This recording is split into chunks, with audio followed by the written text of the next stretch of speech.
All right, let's dive in. Today, we're going to try to tackle one of Germany's most baffling cold cases. Oh yeah, this one is It's the Hinterkaifeck murders. it's a good one. It is, it is. And it's the kind of story that, well, you hear it and then you immediately start checking your locks and wondering about, those weird noises in your attic. Yeah, especially if you live on a secluded farmstead. Right, exactly, because that's where this all went down, right? Fair. 1922, this remote farmstead called Hinterkaifeck. Miles from any neighbors. Isolated, totally It's isolated. pretty much just you and the sounds of the wind. Creepy. And then 6 people are found dead. An entire family wiped out, Yeah, just gone. plus their maid. And no one ever figured out who did it or why. Nope.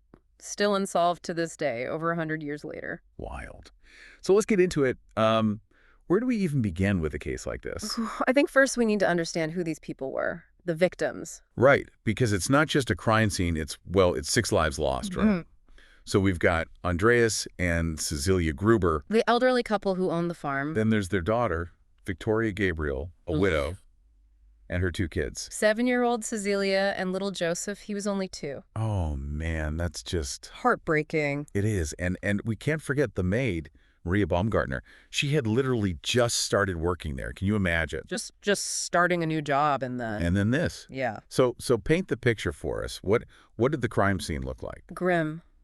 4 of them were found in the barn. In the barn. In the barn. Ugh. 2 more bodies in the house, all of them brutally murdered. And the murder weapon. Most likely a mattock. A mattock. Yeah, it's kind of like a pickaxe. Brutal. And the killer just took off. Well, that's the thing. Whoever did it actually stayed on the farm for days after the murder. What? Okay, that's You creepy. know, right? They were eating the family's food, taking care of the animals, like they were trying to, I don't know, Maintain some kind of normalcy. almost. It's bizarre. Totally bizarre. So robbery, that's got to be the motive, right? Well, no, actually, that's what's so strange. Money and valuables, all left untouched. So then what? Why? What could possibly be the reason behind something this horrific? That is the million-dollar question. And here's where things get even more, well, just plain strange. Before the murders, there were these really unsettling incidents on the farm, like the previous maid. She quit because she swore the place was haunted. Haunted. She kept hearing footsteps in the attic. Said she always felt like someone was watching her. Oh! I know. And then there's this weird thing with a newspaper. A newspaper that no one in the family had bought just appeared on the farm. A newspaper. That's odd. Yeah, super odd. So, I mean, did any of this, play a role in the murders? Was someone trying to scare the family? It's a possibility. Or maybe it's all just a really, really eerie coincidence. I mean, either way, it definitely adds to the creepiness of the whole thing. So, all right, we've got this brutal crime scene, we've got whispers of the supernatural, and a motive that's completely unclear. Right. Where do we even go from here? Well, I guess we have to start looking at the theories, the ones that have popped up over the years trying to explain what happened at Hinterkaifeck. Okay, so walk us through them. What are the main theories in this case? Well, there are a few. And some of them are, well, they're pretty juicy. Lay it on us. We've got family The feuds. Grubers. Yeah, they weren't exactly beloved in the community. So there were rumors. Like what kind of rumors? Rumors of a secret lover. And, well, even darker whispers about Victoria and her father. Oh, wow. Okay, so we're talking serious scandal, the kind of stuff that could definitely create some enemies. Oh, absolutely. Especially back then, in a small rural community, that kind of gossip could be, well, Deadly. yeah, pretty much. Okay, what else? There's the possibility of a robbery gone wrong, but as we mentioned, nothing of value was actually taken. Yeah, that one's a bit of a head scratcher. It is, but we can't rule it out entirely. Okay, so what else? We've got family drama, maybe a botched robbery. What other possibilities are we looking at? Well, there's this guy, Lorenz Schlittenbauer, a former farmhand who didn't exactly get along with the Grubers. Oh, so there was bad blood there. Definitely some tension. And he was also one of the first people to show up at the farm after the murders. Suspicious. And his behavior, well, let's just say it raised some eyebrows. Okay, interesting. So he's definitely a person of interest then. What about, a complete stranger? Someone just passing through? I mean, the farm was pretty isolated, right? It was, yeah. And that's another theory. Maybe a drifter or even an escaped convict looking for shelter. Some people even believe there was a connection between Victoria and a convict named Carl Gabriel. Whoa.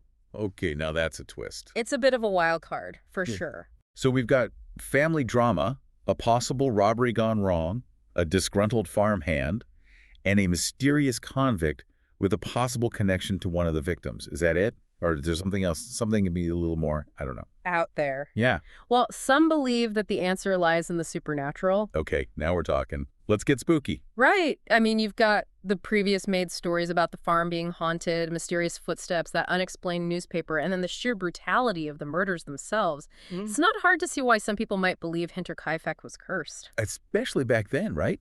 In 1922, I mean, think about it. People were a lot more superstitious. Absolutely. Okay, so we've got a solid lineup of theories. Everything from family feuds and robberies to escaped convicts and even the possibility of something supernatural at play.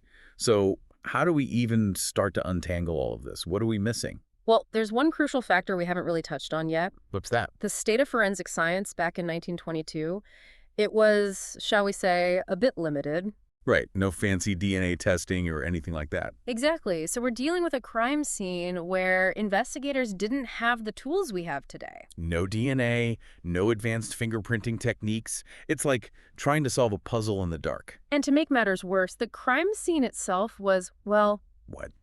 Messed up. pretty much. It was completely compromised. You see, after the bodies were discovered, villagers came to the farm and, well, they didn't exactly follow modern-day crime scene protocols. Oh no, they went poking around, didn't they? Yeah, well-intentioned, of course. Yeah. But they potentially contaminated or destroyed vital evidence. So we're talking about a brutal crime scene, limited technology, and then a compromised investigation from the get-go. No wonder this case has stumped people for so long. And here's another blow. You know the victims' skulls were removed for examination. Well, they disappeared during World War II. Are you serious? Gone.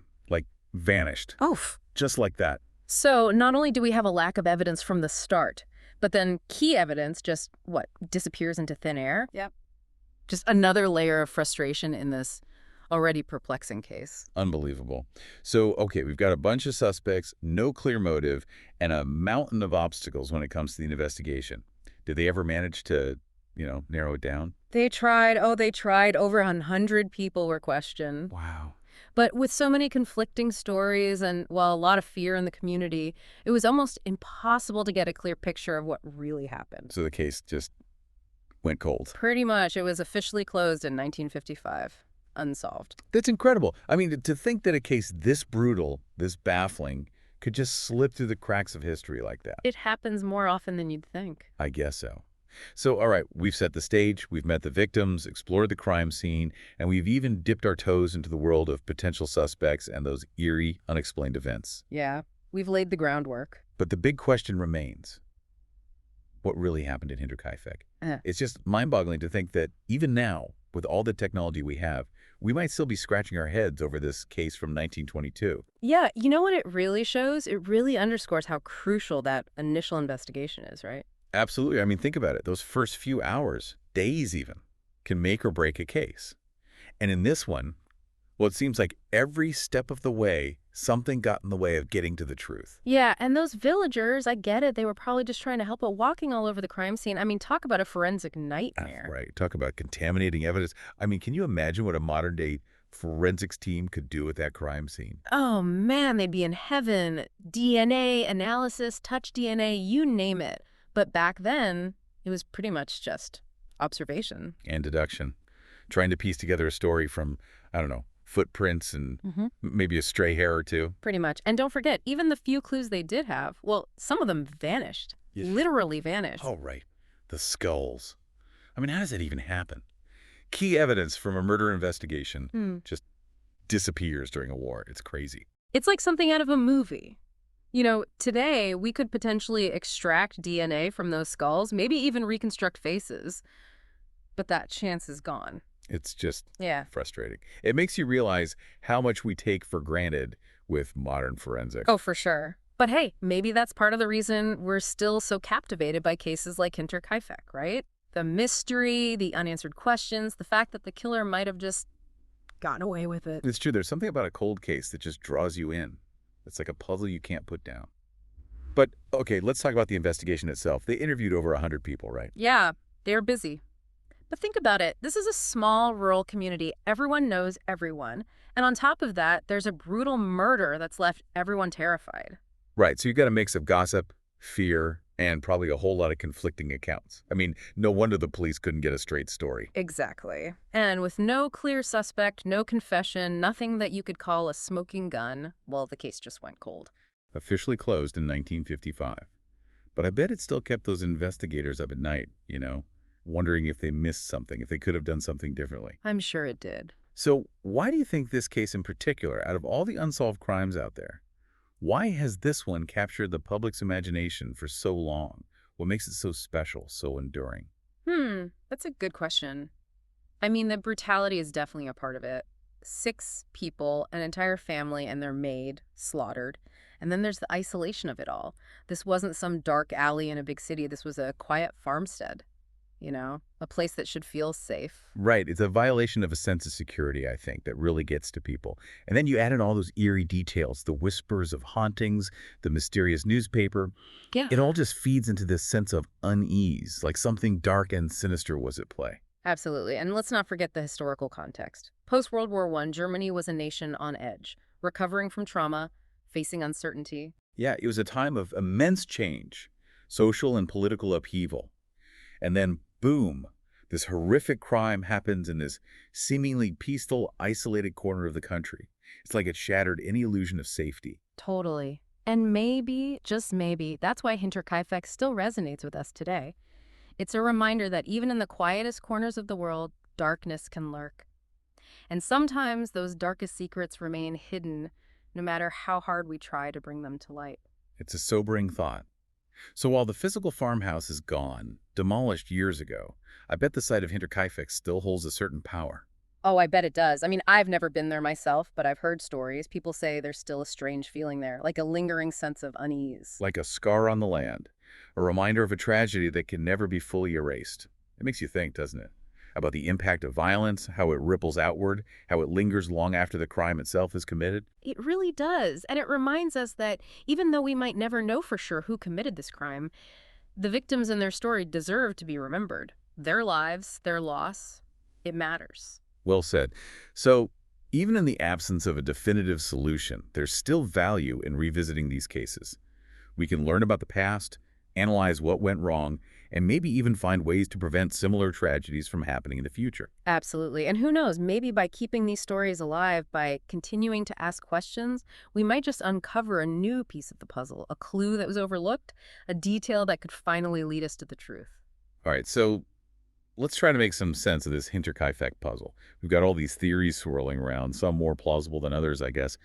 But where do we even start? Well, we could revisit that family feud angle. Remember, the Grubers weren't exactly winning any popularity contests in their village. Yeah, all those rumors about Victoria and her father. That's some serious baggage. Oh, absolutely. And back then, in that kind of tight-knit community, gossip could spread like wildfire. And scandals, well, they could be deadly. Right, so someone could snapped, wanted to punish them, maybe even protect the family's reputation. Yeah. Twisted as that sounds. It's a possibility. Passion, revenge, those are powerful motivators. Okay, then there's the robbery gone wrong theory. But, I mean, nothing was taken. True. But what if the killer got spooked? Maybe they were interrupted or just couldn't find whatever they were looking for. Yeah, I mean, who knows what was going through their mind? Maybe they panicked, just grabbed the first weapon they could find, and things escalated quickly. Exactly. It's like one wrong move, one impulsive decision, and suddenly you're in way over your head. And then there's Lorenz Schlittenbauer, the former farmhand. He had a reason to be angry with the Grubers. He knew the farm. And he was one of the first people on the scene, right? Suspicious, right? Totally. But if he did it, why didn't they arrest him? That's the million-dollar question. Maybe there wasn't enough evidence. Maybe he had a good alibi. Or maybe, just maybe, he was clever enough to cover his tracks. It's frustrating, right? Knowing that the killer might have been right there in front of them, but they just couldn't prove it. It happens. Sometimes the pieces just don't fit, no matter how hard you try to force them together. Okay, so what about an outsider? A stranger passing through, looking for shelter, or maybe something more sinister? It's possible. Hinterkaifeck was pretty isolated. And remember that convict, Carl Gabriel? Oh, yeah. The one with the supposed connection to Victoria. Could he have been seeking her out? Maybe he had a score to settle, a grudge he'd been carrying for years. Now that would be a twist. Yeah. A ghost from the past coming back to haunt them. And then, of course, there's the supernatural angle. The haunted farmhouse, the footsteps, the unexplained newspaper. The creepy stuff. The stuff that makes you wonder if there are forces at play that we just can't comprehend. Yeah, like some kind of ancient curse or something. And honestly, who are we to say for sure that those things don't exist? I mean, we still don't have all the answers, right? So we're left with a bunch of theories. Each one is plausible or as implausible as the next. It's like a choose-your-own-adventure mystery, but with no happy ending. Yeah, I guess in the end, we all have to decide for ourselves what we believe.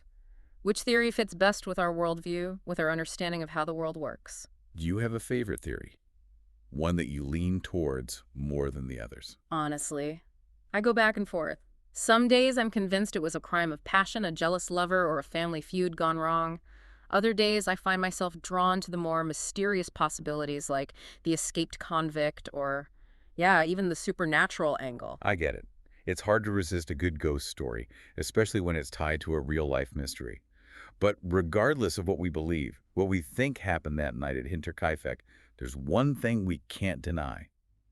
This case is a testament to the enduring power of unanswered questions. Absolutely. It shows how certain events, certain mysteries can grip our imagination, can stay with us long after the headlines fade. And maybe that's why we keep coming back to these stories, because they remind us that there's still so much we don't know about the world, about ourselves, about the darkness that can sometimes lurk beneath the surface of even the most ordinary lives. Well said. And that's the thing, right? Even though the Hinterkaifeck murders happened over 100 years ago, the story still resonates today. It reminds us that violence, loss, and the search for truth are themes that are as relevant now as they were back then. Exactly. And maybe, just maybe, by continuing to explore these cases, by refusing to let the mysteries fade into obscurity, we can learn something from the past, something that can help us navigate the present and maybe even shape a better future.